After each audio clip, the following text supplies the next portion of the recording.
এই বাংলাদেশের জজমিয়ান নাটক চলতে দেয়া হবে না। ডাকসু, জাকসু, চাকসু, রাকসু এবং সর্বশেষ জকসু, সব জায়গায় বিচার, সব জায়গায় নির্বাচনে রায় দিয়ে ছাত্ররা প্রমাণ করেছে আগামীতে আর চাঁদাবাজদের ঠাঁই নাই, আগামীতে দুর্নীতিবাজদের ঠাঁই নাই, আগামীতে বিচারহীনতার কোনো ঠাঁই নাই, আগামীতে নারায়ে তাকবীরের স্লোগান যারা বন্ধ করতে চাইবে এই বাংলাদেশে তাদের কোনো ঠাঁই নাই। দেখেছেন না স্লোগান? আমাদের শান্তা নামের একজন বোন স্লোগান দিয়েছে, দেখেছেন না? এই বোন নারায়ে তাকবীর স্লোগান দেওয়ার কারণে মাইক কেড়ে নেওয়া হয়েছিল যেই বিশ্ববিদ্যালয়ে, সেই বিশ্ববিদ্যালয়ে সেই বোন বিজয়ী হয়ে নারায়ে তাকবীর স্লোগান দিয়ে প্রমাণ করে দিয়েছে এই স্লোগান এসেছে আসমান থেকে, বন্ধ করার মতো জমিনে কোনো সন্তান পয়দা হয় নাই। এখনো কোন সন্তান এই জমিনে পয়দা হয় নাই নারায়ে তাকবীর স্লোগানকে বন্ধ করতে পারে। নারায়ে তাকবীর, নারায়ে তাকবীর, লিল্লাহি তাকবীর।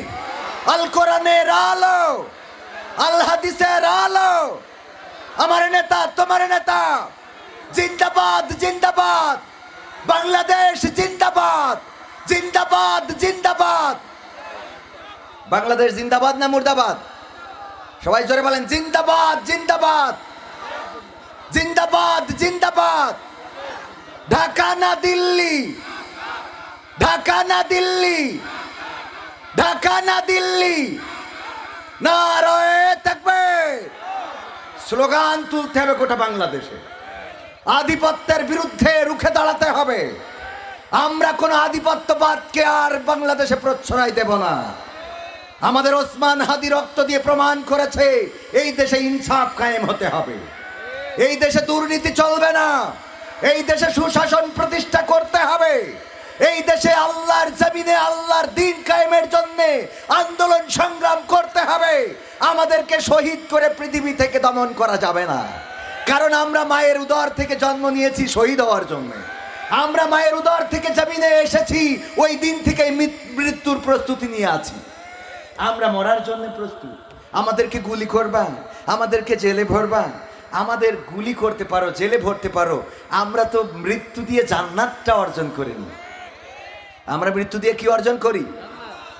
আমাকে শহীদ করে সেই মিছিলে শামিল করে নিও, যেই মিছিলের নেতা আমির হামজা, খুবাইব খাবাব তোমার ছিল যারা অতি প্রিয়, শহীদ করে নিও, আমাকে শহীদ করে সেই মিছিলে শহীদ করে নিও।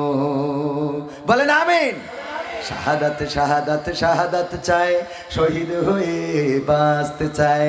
শাহাদাত শাহাদাত শাহাদাত চায়, শহীদ হয়ে বাঁচতে চায়। যে পথে শাহাদাত সে পথে জীবন হারাতে চায়। শাহাদাত শাহাদাত শাহাদাত চায়, শহীদ হয়ে বাঁচতে চায়। শাহাদাত শাহাদাত শাহাদাত চায়, শহীদ হয়ে বাঁচতে চায়। বলেন আমিন। আমরা তো শাহাদাতের মৃত্যু প্রত্যাশা করি। আমরা তো আব্দুল্লাহ জুলবা জাদাইনের মতো, আমরা তার উত্তরসূরি। আব্দুল্লাহ জুলবা জাদাইনের ঘটনাটা আমাদের যুবকেরা জানেন কিনা? একজন ব্যক্তি ছিলেন মদিনায়, আল্লাহর নবী যখন হিজরত করলেন, নাম ছিল তার আব্দুল উজ্জা। চাচার বাড়িতে থেকে মানুষ, বাবা মারা গিয়েছে, এতিম সন্তান, মা থাকে নানার বাড়িতে। চাচার কাছে একদিন বললেন, ওগো চাচা, নবী মুহাম্মদ সম্বন্ধে আপনার ধারণা কি? তিনি কি আসলে আল্লাহর প্রেরিত পয়গম্বর, নাকি তিনি ভুয়া কোনো দাবি করেছেন নবুয়তের? চাচা বললেন, তার আদর্শ, তার চরিত্র, তার কথাবার্তা এবং এই জমিনের উপরে তার কর্মকাণ্ড প্রমাণ করে দেয় নবী মুহাম্মদ কোনো সাধারণ মানুষ নন, তিনি অবশ্যই অবশ্যই আল্লাহর প্রেরিত পয়গম্বর। আব্দুল উজ্জা বললেন, চাচা যদি তাই হয় তাইলে এখনো আমরা ইসলাম কবুল করছি না কেন? চাচা বললেন, করা যাবে না, কারণ আমাদের বাপদাদার 14 গোষ্ঠী যেই ধর্ম পালন করে আসছে সেই ধর্ম ত্যাগ করা যাবে না, সেই ধর্ম ছেড়ে দেয়া যাবে না, সেই দল ছেড়ে দেয়া যাবে না। আমরা তো সারাটা জীবন যেই দল করে আসলাম সেই দল ছাড়া যাবে। আব্দুল উজ্জা বললেন, চাচা সত্য পাওয়ার পরেও মিথ্যা কেন ধরে থাকবো? বলল, এই কথা বলো না ভাতিজা আমার, আমাদের ওই ধর্ম গ্রহণ করা সাজে না। কারণ আমাদের বাপদাদারা যে ধর্মের নেতা ছিল, যে ধর্ম পালন করে গিয়েছে, যেই কর্ম শিখিয়ে গিয়েছে, সেই কর্মের পথ থেকে বিচ্যুত হওয়া যাবে না। আব্দুল উজ্জা বললেন, চাচা আপনি যদি তা না চান তবে আমি ঘোষণা করে দিলাম, আশহাদু আল্লা ইলাহা ইল্লাল্লাহু ওয়া আশহাদু আন্না মুহাম্মাদান আবদুহু ওয়া রাসূলুহু। আমি ঘোষণা করে দিলাম, ওগো চাচা, আল্লাহ ছাড়া কোনো ইলাহ নেই, মুহাম্মদ সাল্লাল্লাহু আলাইহি সাল্লাম তার প্রেরিত বান্দা এবং রাসূল। আমি ঘোষণা করে দিলাম, আমি সাক্ষ্য দিয়ে দিলাম চাচা আমার। চাচা বললেন, আব্দুল উজ্জা জানো নাকি এর ফল কি হতে পারে? বলল, না জানি না।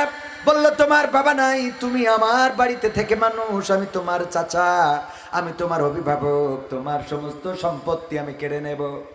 তোমার জমিনে কোনো অধিকার থাকবে না, খেজুরের বাগানে কোনো অধিকার থাকবে না, তোমার ওই উটের পালে কোনো অধিকার থাকবে না, তোমার ওই দম্বার পালে কোনো অধিকার থাকবে না। বলল, চাচা আপত্তি নাই, সত্যের জন্য সব উৎসর্গ করে দিলাম। বলল, এখানেই শেষ নয়, আমার যুবকেরা কান খুলে এই ঘটনাটা শুনতে হবে, যুবকদের অনুপ্রেরণার জন্য বলছি। ও আমার কলিজার টুকরা যুবকেরা। আব্দুল উজ্জা বললেন, চাচা আর কি বাকি আছে? বলল, তোমার গায়ের জামা এবং তোমার পরনের কাপড়টাও আমার টাকায় কেনা, সুতরাং সেটাও খুলে দিতে হবে, ওটাও নিতে পারবা না, রাখতে পারবা না। আব্দুল উজ্জা গায়ের জামা পরনের কাপড়টা খুলে দিলেন, তারপরে হনহন করে ছুটে চলে গেলেন মায়ের কাছে। মা জননী নানার বাড়িতে। মাকে ডাকলেন, ওগো মা দরজা খোলো, দরজায় এসেছি আমি। মা জননী দরজা খুলে দেখেন, আহারে উলঙ্গ ছেলে আমার, এমন অবস্থা কে করলো? জিজ্ঞাসা করলো, ওগো আমার কলিজার টুকরা, তোমাকে এমন হাল কে করেছে? সন্তান আব্দুল উজ্জা বললেন, মা আমি কালেমা পড়ার অপরাধে নবী মুহাম্মদ সাল্লাল্লাহু আলাইহি সাল্লাম এবং আরশের অধিপতি মহান আল্লাহ রাব্বুল আলামিনের পরে ঈমান আনার কারণে আমার চাচা আমার সমস্ত সম্পত্তি থেকে বহিষ্কার করেছে। শুধু তাই নয়, আমার গায়ের জামা পরনের কাপড়টাও খুলে রেখে দিয়েছে।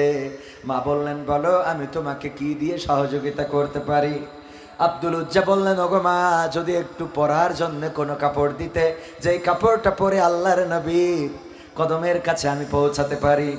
মা জননী চাদরটা দিয়ে দিলেন, চাদরটা ছিঁড়লেন, অর্ধেক পরলেন আর অর্ধেক গায়ের উপরে দিলেন। গাটাও ঢাকলো না, হাঁটুটাও ঢাকলো না, ছোট্ট চাদরটা কোন রকম জড়িয়ে মসজিদে নববীর কাছে আসলেন। আল্লাহর নবী দেখলেন একজন উস্কো খুস্কো চেহারার অপরিচিত মানুষ বাড়িতে, অপরিচিত মানুষ মসজিদে নববীর পাশে বসা।